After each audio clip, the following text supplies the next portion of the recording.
Good morning. Nice to have you join us today. A very wintry feel outside this morning. Kevin Fuerst is here with Fuerst Financial Group. And you know what?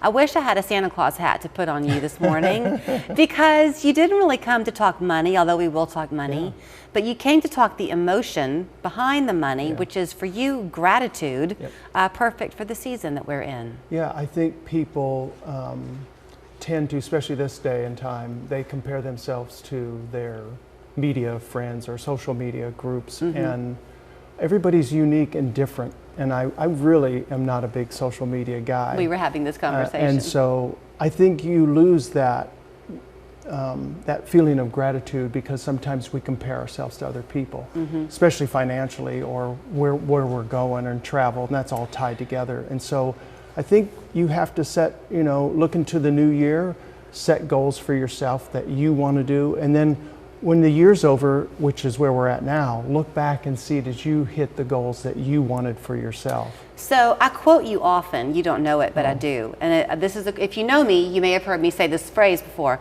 Oh, I have a friend who says you have to watch a thing to change a thing. Yep. So a lot of us right now, Kevin, are watching our money go.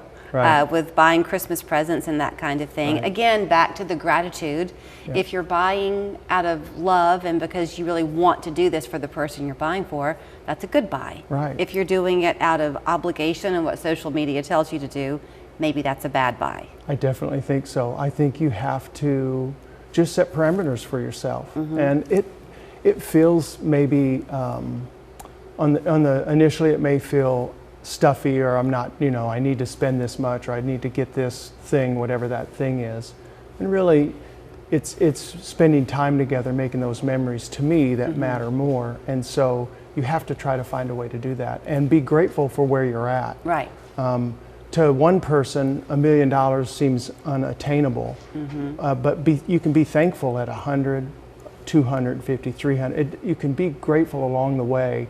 And set those, and that's why you set goals at the end of the year, first of the year, because you want to look back at what you've accomplished, not what it appears that someone else is doing on social media. So this is hustle and bustle season, but would you recommend maybe taking a morning and having a second cup of coffee and just making some notes about what the use of your money should be for your own satisfaction? Yeah, I think it's a great idea. I think it's more than just one morning. I think you have to really put some time in it. Talk to your spouse, talk to your kids, talk to whoever your family is part of your family, and make those decisions for yourself. And then constantly compare yourself to yourself and be thankful and have that grateful attitude when you've hit some of those goals. Sometimes we'll hit our goals and just keep going. And I think, man, I didn't really stop and just think. That was a monumental goal that I had. Right. I hit that goal and I didn't even recognize it or celebrate it. I just kind of went on, okay, what's next? And I know you can't really, you have to make sure that your own life is taken care of and that you're meeting all the needs, but you do look around, especially in our country, the amount that we have in comparison to other people. Yeah, and and I mentioned it, there's two sides of it. There's the person that's first starting out and realizing, hey, I need to put a plan together. And then there's also people that have more money than what they know what to do with, and they still don't feel complete. They still feel like there's more money they have to get. I've heard the expression, the ceiling of complexity. You get to a place and you think that was a goal 4 or 5 years ago, and now you're twice what you thought you wanted, and you still want more. So we always talk about my mother and your mother-in-law. Oh, yes, they're both 94, my mom and Kevin's mother-in-law. So I'll tell you a quick story. I was talking to my mom last night. I have a niece who lives in Virginia, and this niece has 2 little girls. And I think by the time you get 94, my mom tells me often, you just get kind of emotional. She cries easily. Oh. But she was getting teary last night because you know what she's doing for them? I can't imagine. She is sending the little girls, who are 3 and 6, money. My brother said, Mom, please don't, but she is sending them change through the mail. So that they can go and put it in the Salvation Army kettle. Oh, that's great. Because she wants them to experience giving.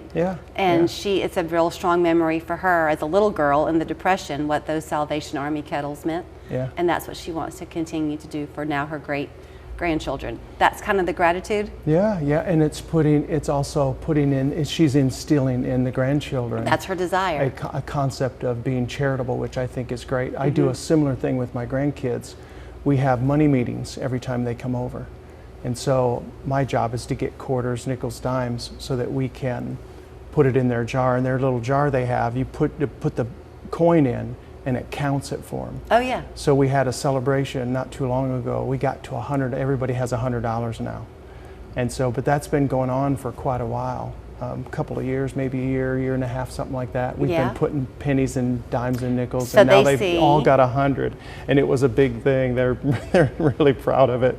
But it's gratitude, and also you're instilling principles into them. Okay, so I will say this to come back to you at Fuerst Financial, because the next few weeks will be crazy for everybody, and then those January flats will kick in and people will think about what they want to do in 2025, and choosing the financial advisor that's going to fit your own perspective of life is really important. Correct. So will you be open to people reaching out to you? Of course, we always are. Okay. And I think we have kind of a laid back process that we walk through. We want to make sure it's a good fit for both parties. Sometimes it is, sometimes it's not. We don't judge, we just try to make sure that we're able to help somebody actually accomplish some of their goals, their dreams, and put their plans together. Most people don't have somebody for whatever reason. I think it's always good to have somebody, of course. I think you should have somebody, but I see the benefit in it. Yeah. Well, in our list of blessings that we count, you're right there at the top. All right. So well, thanks for your smile. All right. Thank you. You will find them at Fuerst Financial Group. Their website is easy to remember. It's growkeepleave.com. And remember his little phrase, you have to watch a thing to change a thing. Yep. Merry Christmas. Merry Christmas.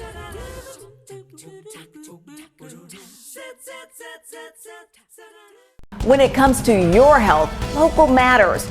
I'm LaTrina.